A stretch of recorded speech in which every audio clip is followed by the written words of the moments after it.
Hey everyone, welcome back to Dungeon Brew. We are continuing our tactics series and we are talking about mummies today. Stay tuned. Welcome to Dungeon Brew. Hey everyone, welcome back to Dungeon Brew. We are talking about mummies today and the tactics that you can employ and some changes that you can make in order to make them more interesting as an opponent for your PCs to fight or face. We have gone through quite a few monsters here on this series for tactics so far, so if there are other monsters that you would like for us to talk about, please feel free to leave those in the comments below. And if you haven't already, please subscribe to support the channel. Joshua, do you want to get started on mummies? Yeah, so mummies have had some veritable changes to them, I think, through additions. They're, of course, an undead. They're considered to be an intelligent undead, unlike some of the other ones that we talked about in our mindless creatures videos. But mummies overall, especially talking about like mummy lords, they're typically found in like ancient temples or ancient tombs or crypts, and you oftentimes can see that there's some layer stuff and some environmental stuff that's going on around these locations when you're fighting them. So when you're talking about tactics with them specifically, it's not only just necessarily what they can dish out, but also what the environment that they've kind of desecrated also does to adventurers in that location. Yeah, and I do want to point out that the mummy thing is that you always think mummy's Egypt, and I do want to point out that you can vary this. It doesn't have to be it's a desert in a temple or a pyramid or whatever it is. Mummies work very well for other types of burial sites or other types of I want to say cultures or religious practices, burial practices. You could definitely go like the Norse route and have Draugr and apply that so that they're looking at burial mounds or they're looking at other types of burial practices that give you a different flavor depending on the setting that makes sense. Mm-hmm. And I feel like that's something that maybe gets overlooked a little bit when it comes to how do I put the mummy in my setting when we're kind of in a European style thing and I don't want to drag my players off into Egypt in order to try and get them that sense or that flavor from or face this monster or whatever it is that you want to do. So I do want to point that out. Get creative with it. This is generally true of most monsters in the manual, that you can pick up the stats and you can put them on something else, and there might just be some flavor changes that you do in terms of the way that it comes together. They're not blinding with sand, as one of their legendary abilities. They're using snow, or it's just grave dust, or whatever it is that you want to do to make it work. Yeah, I really like that idea, even to the point that, you can just be fighting an ancestral, like, spirit or somebody that's dragging themselves out of a grave or whatever right. have you, just to make it a fun encounter with something that has this significant level of power. I will say that mummies, for me, have always been kind of a complex creature to step into, because unlike some of the other undead, you're now getting into a creature who cast spells. They now have the ability to be spell casting, kind of like vampires or liches and things like that. But they have access to these divine spells that they can cast. And I think that I want to give the caveat that even though the manual is going to give you a list of specific spells that you can utilize, feel free to maybe change those up a little bit with other divine spells that you might want to have them have access to make them be more challenging or to fit the world that you've placed them in. Yeah. So, before I get into the long list of changes that I would make to mummies, I will say that as a monster, what you have to be careful of is that mummies and mummy lords both have relatively low AC. They have relatively few hit points for their CR.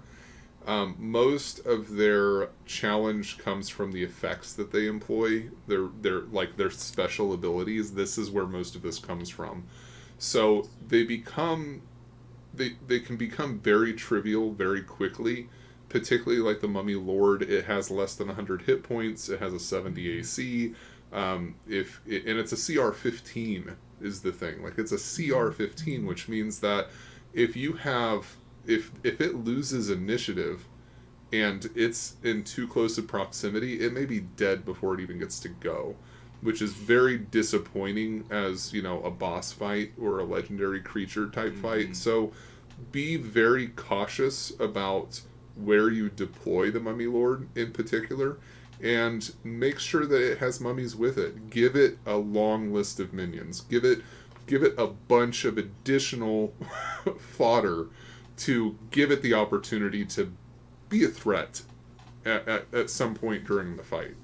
You know, I'm curious, John, and this is just kind of off the cuff, but I know that mummy lords have magic resistance, and one of the things that's always kind of frustrated me with 5th edition specifically is how magic resistance works compared to older editions. And I wonder if sometimes that is calculated into that CR rating when it doesn't necessarily give it the same challenge that it did in older editions. Yeah, Because older editions, beating spell resistance was effing hard. Well, the mummy has plenty of like immunities and resistances and all these things, but the thing is it's not immune to stun, for instance. So if you have a monk in the party, they just stunning fist, stunning fist, stunning fist, and eventually one's going to land because they by CR 15 they're going to have 4 of these things probably they can dish out per round. The mummy is bound to lose those, and you can easily burn through their legendary resistances pretty easily. They have immunities to non-magical weapons, but realistically by CR 15 all the players are going to have magic weapons. This isn't going to be a problem, really. It shouldn't. So like I said, it's got a lot of these things. It's just that they become superfluous by the time the mummy comes online. And so for me, I don't tend to use the mummy as written very often because I feel like it's a relatively lackluster set of like stat block. It has a bunch of options, a bunch of really neat things that it can use. It just does not have the standing power to see most of them actually become used in a fight, I don't think, unless you're pulling some shenanigans where you have a wall of minions that they just can't fireball through or something. Yeah, I mean, I agree with you. In the times that I've used mummies as written as a standalone monster, they're dead in 3 rounds. And so even with that's just because it took them 2 rounds to get to the mummy.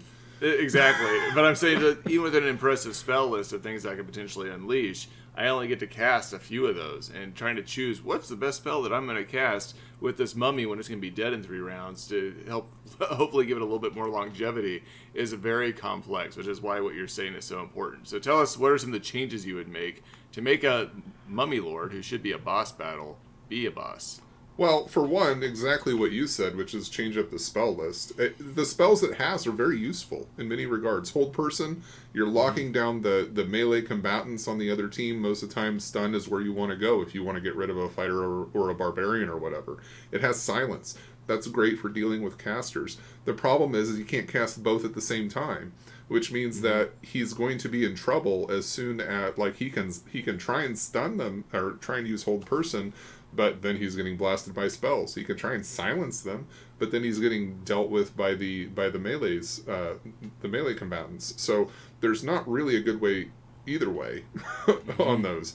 I would look at beefing up and giving him higher level casting. If he's going to have less than 100 hit points, he should have better casting, to be perfectly honest. He only gets 1 6th level spell. I would be bumping that up to where he's the equivalent of a caster that gets access to at minimum 7th level spells and potentially 8th or 9th, depending on where I want this to fall in. Because the Archmage, I don't know off the top of my head where his CR is, but it's a similar CR, and I think that they get access to things like Time Stop even. So pay attention to what level of spells they can actually cast. Give them the opportunity to cast higher level spells, because getting things like Blade Barrier, even something as simple as Spiritual Guardians, where you have melee combatants trying to close the distance, give him Spiritual Guardians. There's no reason he can't pop that off and just have this constant swirling necrotic energy or necrotic damage that's going to all of the melee combatants who want to close the distance with him. And as far as that goes, if you're talking about mummy minions, just the regular mummy stat block, treat them as the acolyte or the cult fanatic or whatever, the NPC stat blocks in the back of the monster manual, where they get access to things like 1st and 2nd level priest spells. They don't have to have anything big, but giving them the ability to cast Sacred Flame gives them so much more versatility in terms of being a threat to the party in a way that makes sense for where their CR is. and where their danger is, because they're easy to hit, they're low HP, and you want the fight to be memorable. This is all kind of stacking things against the party, and that's kind of where I tend to go. But I think that some of these things, you have a limited number of actions you can take per round, no matter what you are, right? So the mummy, he can close the distance to go and use his rotting fist to try and get the disease thing to go off and use some of that ability. But realistically, if there's a distance between them, there's no reason why it can't use the Sacred Flame. Let it do that. Yeah. It's not more damage than the Rotting Fist. It's just something else that it can do. It gives it more versatility, and more versatility means that the party's on their toes more. They have to think about it more, and it's not just a straightforward move forward and kill this thing. So I'm curious if there's something that you do specifically because of the action economy for the mummy too, because it gets the Dreadful Glare, which has like a wisdom save of 16 or something, which almost everyone's going to be able to make at that level. And then it's got one attack with the Rotting Fist, which I think is supposed to reflect that this mummy is slow because it's a mummy, but it gets a Dreadful Glare and one attack. Now, I understand that one attack has some necrotic damage that comes along with it, but for CR15, it just doesn't seem like that's good enough in even melee combat to make it that much of a challenge when it's coming up against even a party of 4 that's having multiple attacks around.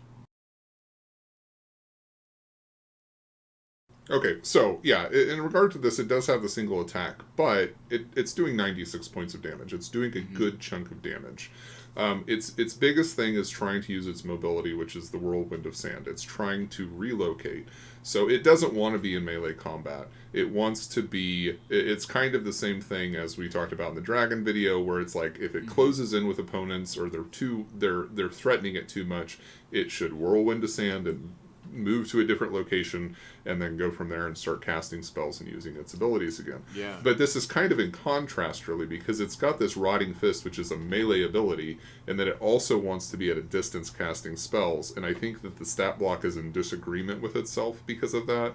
I would do something where I would allow the Dreadful Glare to impose more damage, or do damage in general, like something that gives it the opportunity to deal damage from a distance, because most of its spells don't do this. It has a spiritual weapon, so the spiritual weapon can do a little bit of damage, but it's not nearly the same as the rest of it. So I think it's playing it intelligently, using the mobility that it has to make it get distance, or allow it to get distance between it and enemies that can harm it, and then giving it some option that is not merely walking up and punching something, because that is the last place that it actually wants to be. It's just ridiculously dangerous for it to be in melee combat with anything. Yeah, I really like that response, and I think that's the thing that a lot of GMs get in trouble with, is that when we envision a mummy, we think of... I mean, I play Baldur's Gate 2 a lot, and the mummies are always just like slowly moving towards me.